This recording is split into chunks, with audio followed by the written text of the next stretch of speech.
सवाल है। इंतजार कर रही हूं मैं जेडीयू की तरफ से प्रवक्ता अभिषेक झा हमारे साथ जुड़े, इस पर उनसे जवाब लेंगे कि आखिरकार क्यों बार बार जो गठबंधन के साथी हैं। अच्छा, अभिषेक जी आ गए। अभिषेक जी, क्यों ऐसा हो रहा है बार बार गठबंधन के साथी वही नीतीश कुमार की जो सीएम फेस हैं उसी पर साख पर बट्टा लगाने की कोशिश कर रहे हैं पार्टी के कार्यकर्ताओं की महत्वाकांक्षा बताकर?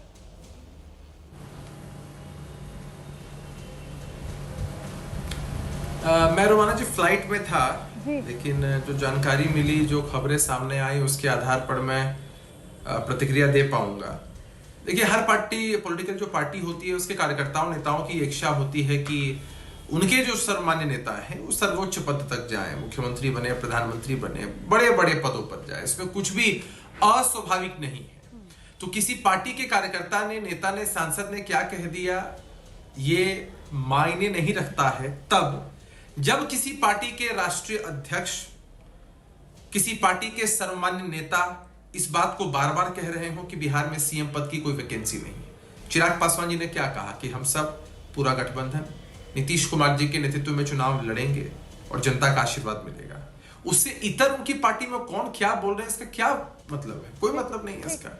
हमारी पार्टी में राष्ट्रीय अध्यक्ष ने जो कह दिया, गठबंधन धन यहाँ पर निभाते हुए दर्शकों को सुनाई दिखाई पड़ रहे हैं, लेकिन साथ ही साथ दर्शक ये भी देख रहा है कि जिस तरीके से नीतीश कुमार को लेकर ये चुनौती पेश की जा रही है और राजनीति में जितना कहा जाता है उसके पीछे जितना अनकहा होता है, इसकी सच्चाई हम सब जानते हैं। तो क्या नीतीश कुमार दरअसल इस वक्त एनडीए में वो कमजोर कड़ी है जिसको लेकर हर कोई हमलावर है? हम सीधे आपको लेकर चलेंगे। हमारे साथ जन स्वराज के महासचिव पवन वर्मा जी मौजूद हैं। पवन सर, जेडीयू में रहे हैं आप, नीतीश कुमार से आपकी करीबी रही है, आपसे मैं ये समझना चाहती हूं कि इस वक्त जिस तरीके की सियासी बिसात एनडीए के भीतर नीतीश कुमार को लेकर बिछाई जा रही है, क्या माना जाए एनडीए में नीतीश का दौर, उस पर सवाल है क्या?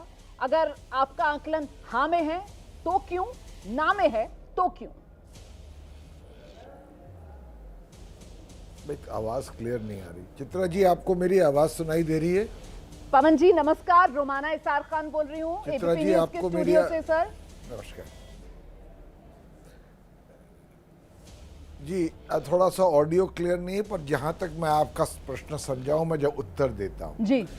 देखिए, नीतीश कुमार को चुनाव तक बीजेपी मुख्यमंत्री के तौर पर देख रही है, पर बीजेपी भी जानती है, जेडीयू में भी लोग जानते हैं कि नीतीश जी चुनाव के बाद मुख्यमंत्री नहीं रहेंगे। ये चुनाव उनके चेहरे पे नहीं लड़ा जा रहा है, क्योंकि मैं उनकी बहुत इज्जत करता हूं, पर इस समय वो मानसिक स्तर पर, शारीरिक स्तर पर अस्वस्थ हैं। तो चुनाव तक वो मुख्यमंत्री है और बीजेपी ये स्पष्ट नहीं कर रहा कि उनका मुख्यमंत्री चेहरा कौन है चुनाव के बाद।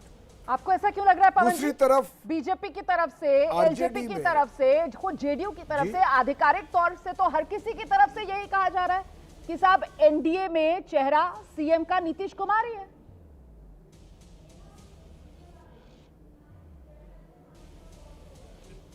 चित्रा जी, आपका ऑडियो क्लियर नहीं, थोड़ा सा फिर से रिपीट करेंगी question? I am so sorry. आप ये कह रहे हैं कि साहब चुनाव तक ही आप सीएम देख रहे हैं, आप ये कह रहे हैं कि चुनाव उनके चेहरे पर नहीं लड़ा जा रहा, जबकि एनडीए की तरफ से तो यही कहा जा रहा है कि साहब नीतीश कुमार के नेतृत्व में ही और जीतने के बाद नीतीश कुमार के सिर पर ही सीएम का ताज सजेगा।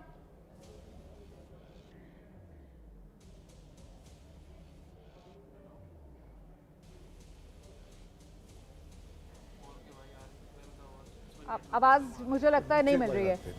जी जी, पवन जी को शायद मेरी आवाज नहीं मिल रही है, दोबारा से हम कनेक्ट करवाने की कोशिश करते हैं, लेकिन जरा लेकर चलते हैं डॉक्टर अजय आलोक के पास। डॉक्टर अजय आलोक, ये भ्रम फैल रहा है क्या बिहार की जनता में, जिस बात का जिक्र पवन वर्मा कर रहे थे, चुनाव तक ही सीएम देख रहे हैं, चुनाव के बाद नीतीश कुमार सीएम नहीं रहेंगे, चुनाव भी नीतीश के चेहरे पर नहीं लड़ा जाएगा? डॉक्टर अजय आलोक।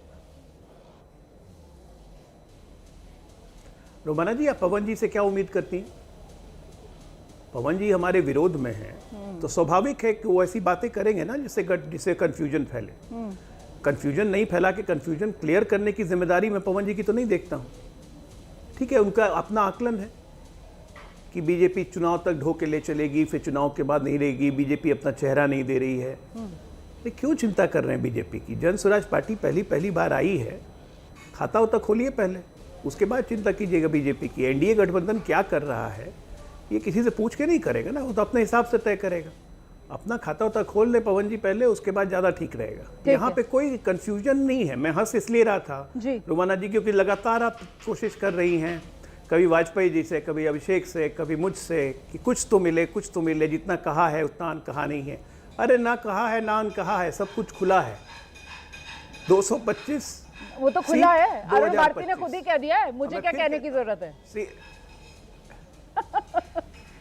अरे अरुण भारती जी इतना कहेंगे, उनको कहने दीजिए उनको कहने दीजिए। वो इतना नहीं कहेंगे तो क्या कहेंगे।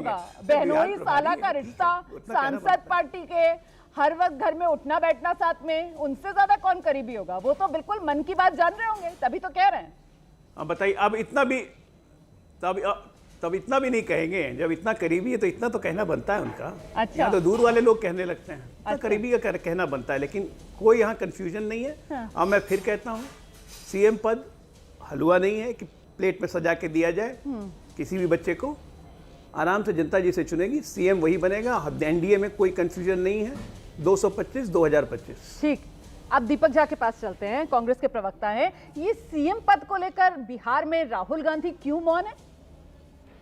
देखिए, सबसे बड़ी बात है, यहाँ में मैं भाजपा के प्रवक्ताओं को और इनके साथियों को सुन रहा था। हाँ। मैं राहुल गांधी जी का जवाब दूंगा। इन्होंने कहा कि मुख्यमंत्री हलवा नहीं होता, पद हलवा नहीं होता है। इन्होंने तो चटनी बना दिया है। मध्य प्रदेश में देखिए किस तरीके से मंथन चला था, मारपीट चला था, महीनों भर मुख्यमंत्री नहीं डिसाइड कर पा रहे थे। राजस्थान में किस तरीके से इन्होंने पर्चे का मुख्यमंत्री बना दिया। तो लोकतंत्र की हत्या तो किस तरीके से भाजपा ने किया है, एक कब किसको मुख्यमंत्री बनाएंगे किसी को नहीं पता चलता है। दूसरी बात, नीतीश कुमार, बताइए मारपीट कहां से आ गई मध्य प्रदेश? सुनिए अभी मतलब कहां से कहां जोड़ देते हैं आप लोग, कितना नमक मिर्च सर। माना जी सुनिए, मारपीट मध्य प्रदेश में। हम भी खबरों, हम भी काम करते हैं सर, न्यूज चैनल में हम भी खबरें पढ़ते हैं। पता नहीं चल रहा, हम भी चुनाव के दौरान कवरेज करते हैं, है ना। देखिए यहाँ पे उन्होंने बताया, अजय आलोक को तो आपने बताया नहीं कि ये भी जेडीयू से आते हैं। पवन वर्मा जी का तो आपने परिचय दे दिया, वो जेडीयू से आते हैं। अजय आलोक का भी वहीं से उत्पत्ति हुई है, उनकी सोच की, उनकी विचारधारा की। तो दोनों समय के साथ दल बदल लिए। अब दोनों दलदल में जा फंसे हैं। बिहार को दलदल में छोड़ के दोनों ने अपना दल अलग बना लिया है। बात यह है कि बिहार का मुख्यमंत्री कौन होगा। भाजपा के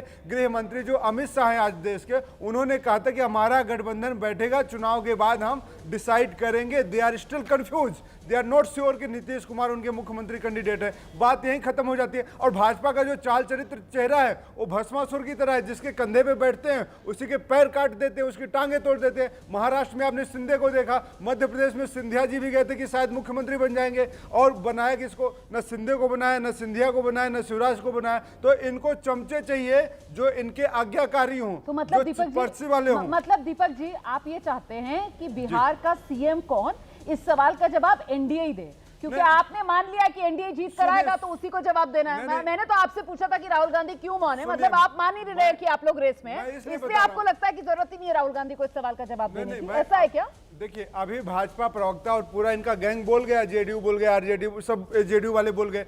बात है कि जब इनका जवाब दिया, अब मैं आपके पास आता हूं। अच्छा, हमारे लिए एक कोई बहुत बड़ी बात नहीं कि मुख्यमंत्री कौन होगा। गठबंधन दल है, महागठबंधन की सरकार बनेगी, विधायक दल बैठ के चुनते हैं कि हमारा मुख्यमंत्री कौन होगा। कांग्रेस की तरफ से सर्वसम्मति से पास किया जाएगा, जेडीयू की से पास किया जाएगा और मुख्यमंत्री बन जाएगा। उसमें कोई इफ एंड बट नहीं है। अगर बीजेपी, जेडीयू और पासवान की पार्टी, आपको एक सेकंड रोकूं, कंचना यादव के पास मुझे जाना पड़ेगा। कंचना यादव, दीपक झा कह रहे हैं